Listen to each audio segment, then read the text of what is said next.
그건 그런 뜻이 아니에요. 그것 뜻 강좌 39번째 시간을 시작하겠습니다. 제39강의 제목은 하나님의 진짜 이름입니다. 우리는 지난 시간에 하느님이냐 하나님이냐 이 논쟁에 대해서 알아봤습니다. 그런데 사실상 이거는 하나도 중요하지 않습니다. 성경에는 하나님도 하느님도 원래 원어 성경에는 안 나오죠. 그건 단지 번역자들이 그 언어의 그 민족의 가장 최고의 신을 일컫는 명칭을 찾아서 성경 번역할 때 적용한 것일 뿐입니다. 그래서 영어 성경에는 God라고 나오고 독일어 성경은 Gott, 프랑스어는 Dieu, 또 혹은 중국 같은 경우는 샹띠. 그래서 우리나라도 옛날에는 상제라고 불렀습니다. 옥황상제 할 때 그 상제예요. 혹은 천주라고 불렀죠. 그리고 일본은 카미사마, 이렇게 번역을 그렇게 한 겁니다. 그러면 실제로 원어 성경에 나온 하나님의 진짜 명칭이 뭐냐? 그는 대체로 네 가지가 나옵니다. 그 첫 번째가 엘로힘이에요. 그리고는 엘, 그 다음에 엘로하, 그 다음에 여호와, 이렇게 네 가지가 성경에는 자주 등장을 합니다. 그 중에 가장 먼저 나오는 게 엘로힘인데요. 창세기 1장 1절에 나오죠. 태초에 하나님이 천지를 창조하시니라. 이 히브리어 성경에 보면 베레시트 바라 엘로힘 엣 하샤마임 베엣 하아렛 이렇게 나옵니다. 여기서 엘로힘이 주어거든요. 근데 복수형이에요. 엘 혹은 엘로하의 복수형인데 이 엘로힘께서 바라하셨다. 이게 동사예요. 근데 이 동사가 3인칭 남성 단수예요. 그러니까 엘로힘이 복수로 안 쓰였다는 것을 창세기 1장 1절이 딱 보여주지요. 그때의 이 엘로힘은 이른바 엘 혹은 엘로하의 복수가 아니라 우리말로 하면 님자를 붙인 겁니다. 이 복수가 장엄령 복수라 그래서 상대를 높일 때에 붙이는 복수다, 이렇게 봅니다. 그래서 이때 엘로힘은요, 복수형이 아니라 하나님의 명칭이 되는 겁니다. 그래서 가장 먼저 성경에 나온 하나님의 명칭은 엘로힘입니다. 그러나 문제는 뭐냐면 이 엘로힘, 엘로하, 이 명칭이 사실 하나님만 가리키면 좋은데 다른 이방의 다른 신들, 잡신들을 가리킬 때도 같이 혼용해서 쓰입니다. 어떨 때는요, 이게 서로 겹칠 때도 있어요. 예를 들어서 출애굽기 18장 11절 같은 경우에 보면 이제 내가 알았도다 여호와는 모든 신보다 크심으로 이렇게 나오거든요. 모든 신 할 때 이 신이 엘로힘입니다. 이거는 사실상 여호와 하나님이 아니세요. 하나님이 아니시고 신들이란 뜻이에요. 신의 복수형이죠. 근데 문제는 뭐냐면 그 다음 12절에 보면 모세의 장인 이드로가 번제물과 희생제물들을 하나님께 가져오매, 방금 전에 엘로힘이 이방신을 가리키는, 이방의 신들을 가리키는 명칭으로 쓰였는데 12절에서는 이때의 엘로힘은 하나님이세요. 여호와 하나님. 그러니까 엘로힘이 섞여서 다르게 쓰이는 거예요. 그래서 엘로힘께 가져오매 아론과 이스라엘 모든 장로가 와서 모세의 장인과 함께 엘로힘 앞에서 떡을 먹으니라. 이렇게. 그러니까 성경 같은 구절 안에서도 엘로힘이 이방 신들을 가리키기도 하고 하나님을 가리키기도 하고 이렇게 나오고요. 또 다른 경우는요. 시편 95편 3절 같은 경우는 여호와는 크신 하나님, 이 하나님 엘입니다. 우리 하나님이시니까 단수 엘인데요. 이시요 모든 신들, 이건 엘로힘입니다. 그러니까 여호와는 크신 엘이시요 모든 엘로힘보다 크신 왕이시기 때문이로다, 이렇게 나오죠. 그러니까 엘과 엘로힘이 또 서로 비교가 되죠. 그 다음에 시편 82편 같은 경우는 반대의 경우입니다. 이때는요, 하나님은 신들의, 이게 우리말 번역엔 신들이라고 번역했지만 사실 신들의 모임, 이게 히브리어로는 엘입니다. 엘, 단수입니다. 신의 모임이에요. 그러니까 하나님은 엘로힘이고요. 그 다음에 신의 모임은 엘이에요. 아까랑 반대죠. 엘로힘은 엘의 모임 가운데 서시며 엘로힘은 그들 가운데서 재판하시느니라, 이렇게 나와요. 그러니까 아까는 엘이 우리 하나님을 가리키고 엘로힘이 이방신을 가리켰는데 이 시편 82편은 엘로힘이 우리 하나님을 가리키고 엘이 오히려 이방신들을 가리키죠. 그 다음에 심지어는요, 단수, L과 L끼리도 서로 같이 나왔는데, 하나님과 이방신을 가리킬 때도 있어요. 출애굽기 34장 14절에 보면, 너는 다른 L에게 절하지 말라. 이방신이죠. 여호와는 질투라 이름하는 질투의 하나님. 이게 L입니다. 질투의 L임이니라. 그러니까 여기서는 L이 다른 신도 가르쳤다가 또 하나님도 가르쳤다가 그렇게 나오죠. 왜 이런 현상이 벌어지느냐? 이 엘이라는 표현, 그 다음에 엘로힘 혹은 엘로하라는 표현은요, 사실상 우리 개념적인 신이라는 명칭이에요. 물론 엘로힘은 좀 다릅니다. 엘로힘은 하나님에 대한 고유명사처럼 쓰일 때도 많지요. 하지만 이 속에는 하나님의 진짜 이름이 들어있다기보다는요, 그리스의 가장 높은 신은 제우스다 할 때 신, 이때의 신이라고 할 때 이것이 엘 혹은 엘로힘, 엘로하가 대신할 수 있다는 거죠. 개념적인 신이라는 의미고요. 그리고 심지어 이제 고고학이 발달해가지고 고대 근동의 여러 가지 이제 토판이나 문서들에서 나오는 걸 찾아보면요, 성경뿐 아니라 그 각 부족이나 민족의 신 중에도 엘이 등장합니다. 이 엘은 물론 우리가 아는 하나님, 우리의 하나님은 아니지요. 그러니까 이 엘 계통의 말, 이게 원래 울에서 나왔다고 봅니다. 강하다. 여기서 엘이 나왔다고 보는데, 이 엘 혹은 엘로하, 엘로힘 계통으로는 하나님을 온전하게 표현하는 건 아니에요. 그러니까 오직 하나님께만 적용되는 명칭, 그 명칭을 이제 찾아야 되는 거죠. 그럼 여러분, 이방신과 공유하지 않고요, 오직 우리 하나님께만 드려지는 하나님의 명칭, 우리 하나님의 명칭이 뭡니까? 이 여호와지요. 이 여호와 하나님, 바로 이분이 성경의 하나님이시죠. 그리고 진정한 신이시죠. 그런데 문제는 이 여호와라는 발음이 사실 정확한 발음이 아닙니다. 사실 어떻게 나왔냐면, 이게 요드해, 바브해, 이렇게 히브리 알파벳 4개로 되어 있거든요. 히브리 사람들, 이스라엘 사람들은요, 모음이 거의 없어요.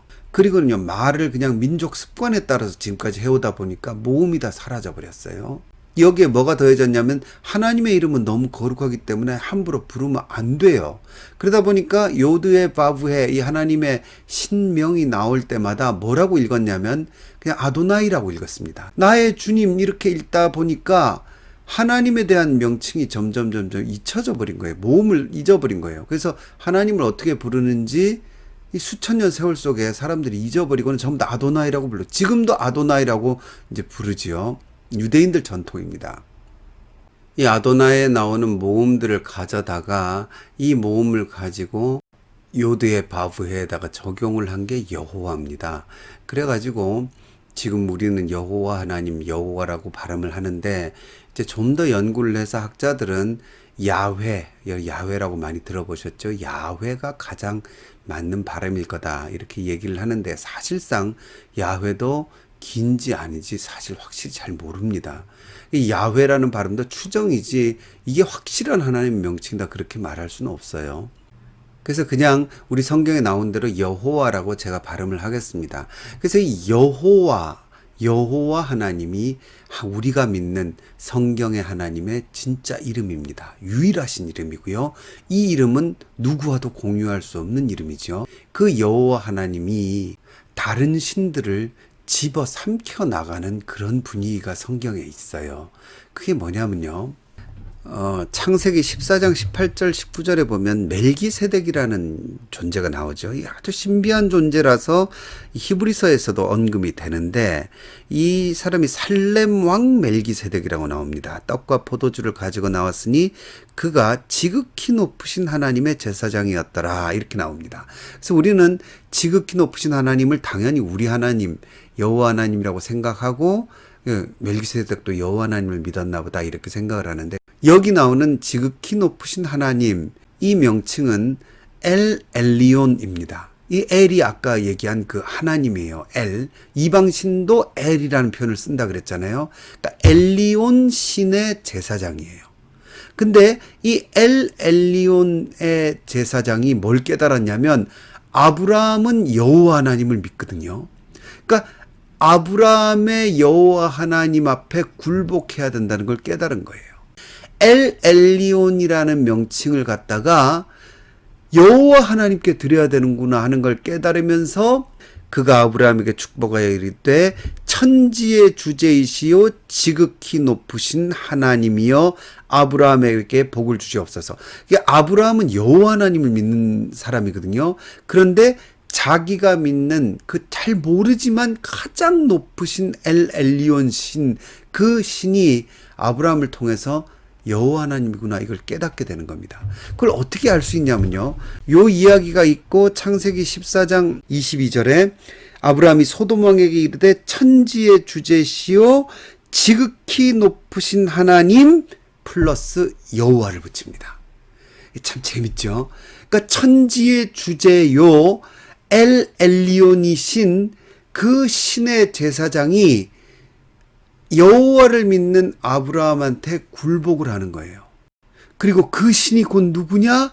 아브라함이 믿는 여호와 하나님이다. 이렇게 지금 고백한 거랑 마찬가지예요. 그러니까 아브라함이 그걸 그대로 받아서 천지의 주제이시요 지극히 높으신 하나님 여호와께 이렇게 말을 하죠. 그러니까 하나님의 이름이요 확장되어 가는 겁니다.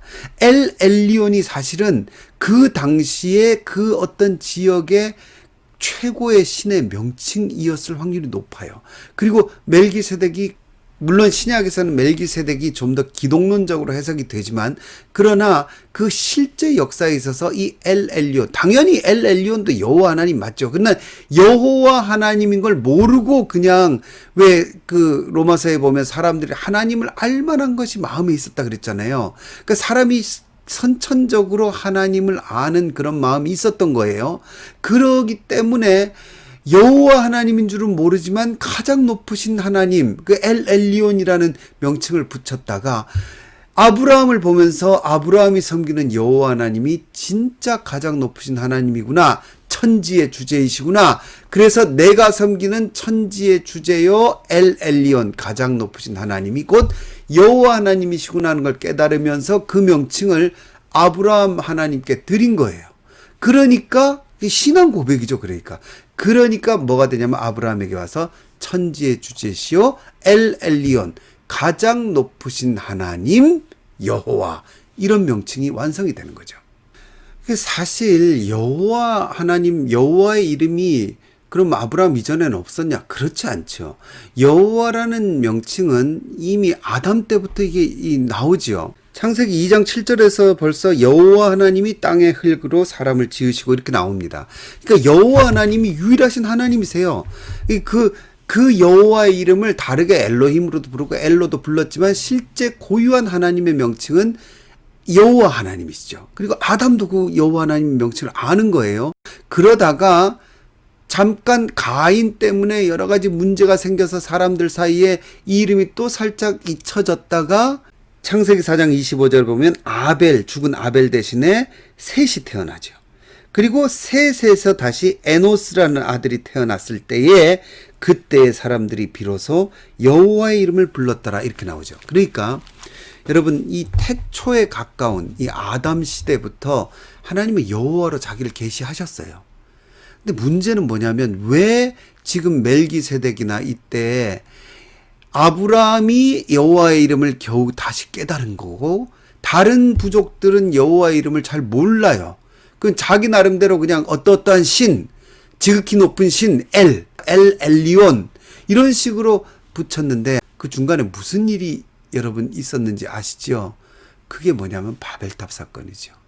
그 바벨탑 사건 때문에 언어가 온 땅에서 다 흩어져 버렸잖아요. 언어가 수백 개로 나눠지면서 이 땅에 하나님에 대한 명칭이 희미하게 다 사라져버린 거예요. 그러니까 하나님에 대한 개념은 있는데 하나님에 대한 특히 여호와라는 명칭이 이 사람들 마음속에서 잊혀져 버린 거예요. 그러면서 엘로힘, 엘로하 이런 개념적인 신의 이름만 남고 자기 나름대로 그냥 거기다 지극히 높은 신, 전능한 신 이런 식으로 붙여가지고 섬기는 시대가 있었던 것 같아요. 그러다가 아브라함이 등장하죠. 그래서 창세기 12장 1절에 여호와께서 아브라함에게 이르시되, 그러면서 여호와께서 아브라함에게 자기의 이름으로 계시를 하십니다. 그래서 이에 아브라함이 여호와의 말씀을 따라갔다. 그리고 그가 그곳에서 여호와께 제단을 쌓고 여호와의 이름을 불렀다. 이렇게 나오죠. 그래서 여호와의 이름이 다시 아브라함을 통해서 알려지기 시작했고, 그러다 보니까 방금 우리가 살펴본 대로 멜기세덱식으로 이 땅에 그냥 애매모호하게, 원래는 다 하나님의 놀라운 속성이죠. 천지의 주제가 누구십니까? 여호와죠. 가장 높으신 엘 엘리온이 누구십니까? 여호와죠. 근데 그런 것들이 다 이렇게 막 퍼져 있었어요. 그리고 여호와를 몰랐어요. 그냥 여러 신들에게 막 붙이면서 올바른 신의 개념을 모르고 살다가 아브라함이 등장하면서 아브라함과 역사하시는 여호와 하나님을 보면서 사람들이 이 멜기세덱부터 자기들이 믿는 그 하나님의 놀라운 능력이 사실은 여호와의 능력이구나. 여호와만이 그걸 가장 높으신 분이고 천지의 주제이시구나. 이걸 알면서 이제 그걸 이른바 반납을 하는 거죠. 또 한 가지 살펴보면 창세기 21장에 보면 아브라함은 브엘세바에 에셀나무를 심고 거기서 영생하시는 하나님 여호와의 이름을 불렀다. 이렇게 나오거든요. 여기서 영생하시는 하나님, 이게 엘 올람입니다. 제가 이건 개역 성경을 인용했는데요. 개역 개정판은 왜 뜬금없이 영원하신 여호와의 이름을 불렀다 이렇게 번역을 했어요. 영생하시는 하나님이 들어와요. 그러니까 엘 올람 여호와가 들어가요. 이 엘 올람이 사실은 아비멜렉이 섬긴 신의 이름이었다 이렇게 보는 거죠. 그러니까 이 아비멜렉이 엘 올람 영원한 신을 섬기다가 이제 다시 아브라함에게 감화가 되는 거죠.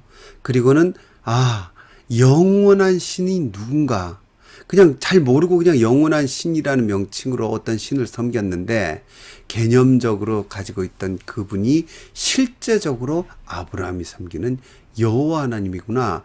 이렇게 돼서 그 다음 어떻게 됩니까? 아브라함은 브엘세바 에셀나무를 심고 거기서 엘 올람이죠. 그리고는 여호와를 붙이죠. 그래서 엘 올람 여호와, 영원하신 하나님 여호와라는 이름이 완성이 되죠. 그러니까 영원한 분도 누구냐? 하나님 여호와 하나님이다. 이렇게 붙는 거죠. 천지의 주제시요 가장 높은 엘, 가장 높은 신 엘 엘리온도 누구시냐? 여호와다. 영원한 신 엘 올람도 누구시냐? 여호와다. 그래서 여호와 엘 올람, 이렇게 신명이 점점 여호와의 다른 것들이 달라붙지요. 이런 면에서 보면요, 이 아브라함 일종의 당시 아브라함이 메소포타미아에서 이쪽으로 오잖아요. 가나안 땅으로 들어왔을 때 아브라함은 그 지역의 일종의 선교사였어요. 여호와 하나님의 이름을 전하는 선교사였죠. 이게 신약에도 비슷한 현상이 나오죠. 예를 들어서 사도행전에 보면 아덴 지역에 이 바울이 갔을 때 뭐라 그럽니까? 아테네지요. 아테네에 갔을 때 바울은 많은 잡신들과 우상들을 보고는 그 중에 알지 못하는 신에게 이런 제단을 발견하죠. 그리고는 그때 바울이 너희가 알지 못하고 위하는 그것을 내가 너에게 알게 하리라. 그리고는 하나님께서는 천지의 주제시다. 멜기세덱이 아브라함에게 바쳤던 그 천지의 주제시요 엘 엘리온이신 여호와 하나님, 꼭 그걸 이제 가르쳐 주듯이 천지의 주제가 바로 하나님이시다. 너희가 알지 못하는 그 신이 누구냐? 바로 우리 하나님, 천지의 주제이신 하나님이시다.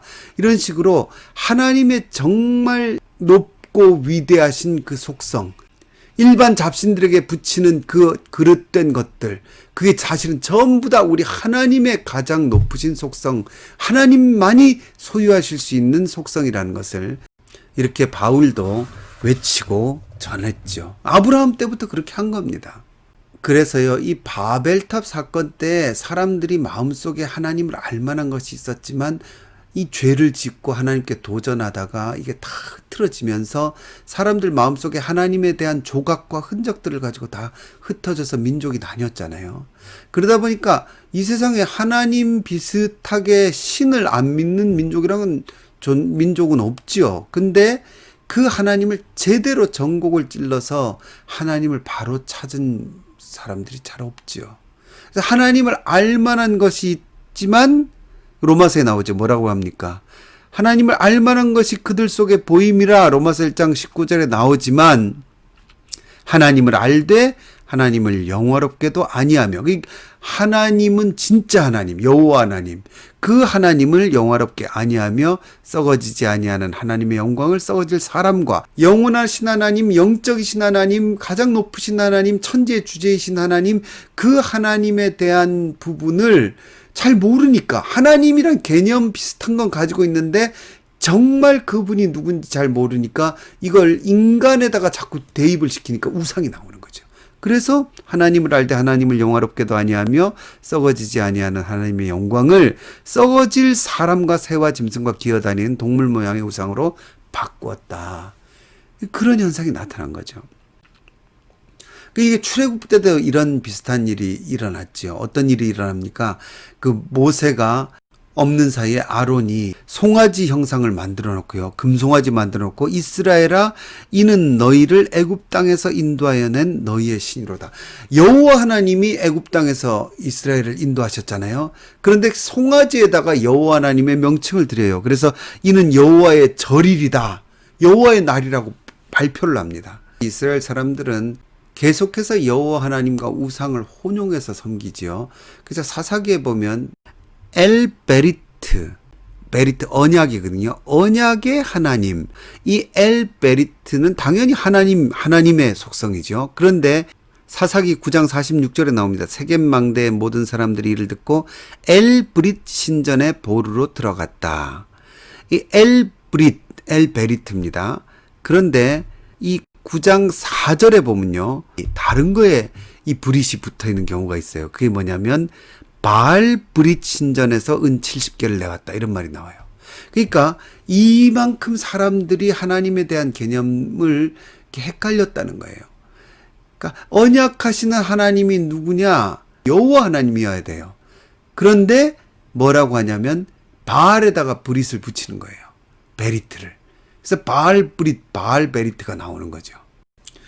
애굽 종살이하는 430년 동안에 이스라엘 사람들이 여호와라는 이름을 망각을 해요. 출애굽기 3장 13절에 내가 이스라엘 자손에게 가서 이르기를 너희 조상의 하나님이 나를 너희에게 보내셨다 하면 그들이 내게 묻기를 그의 이름이 무엇이냐 하리니 내가 무엇이라고 그들에게 말하리이까. 그렇게 하나님께 여쭈니까 너는 이스라엘 자손에게 이같이 이르기를 너희 조상의 하나님 여호와 나오죠.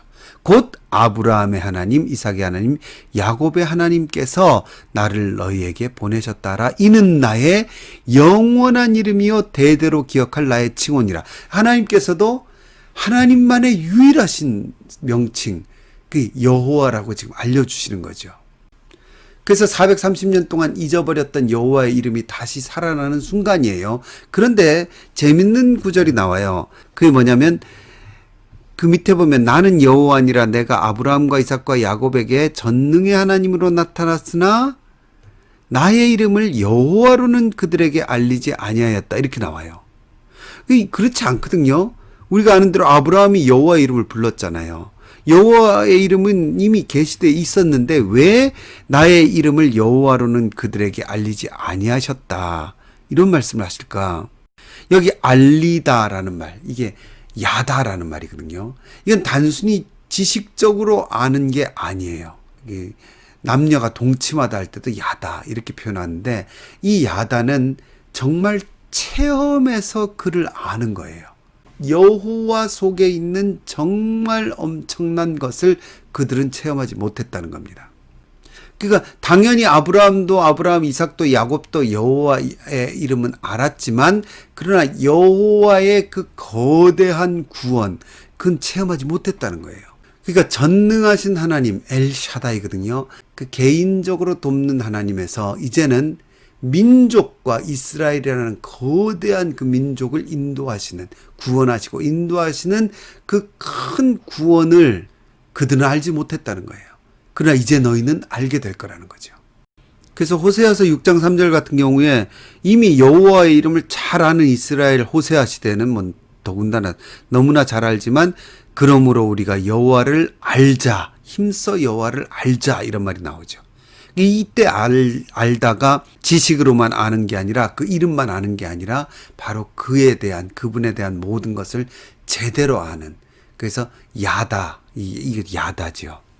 이게 정리를 해보면 아브라함은 그냥 족장이죠. 가족이니까, 가족 단위니까 그 한계가 있죠. 여호와 하나님의 이름은 알지만 여호와 하나님의 큰 구원 잘 몰라요. 권능과 능력은 알아요. 엘샤다이로는 아는데 여호와 하나님이 얼마나 넓고 크고 위대하신 분인가에 대해서는 직접 체험을 야다 해보지 못한 거예요. 그게 아까 나온 그들이 여호와 하나님의 이름을 모른다는 의미가 그거예요. 그러다가 점점 하나님께서 자기를 크게 더 계시하기 시작합니다. 당장 모세에게 여호와 하나님으로 나타나서 그 다음부터는 수백만 명의 이스라엘을 인도하기 시작하시죠. 그 개념이요 점점 더 커져요. 그래서 그 출애굽 때만 해도 애굽 왕 바로가 뭐라 그러냐면 여호와가 누구이기에 내가 그의 목소리를 듣고 이스라엘을 보내겠느냐, 나는 여호와를 알지 못한다 그랬더니 모세가 뭐라 그러냐면 세상이 여호와께 속한 줄을 왕이 알리이다. 그러면서 하나님이 애굽은 당시에 가장 위대한 나라거든요. 그 애굽을 굴복시키죠. 그리고는 하나님께서 전진하기 시작하십니다.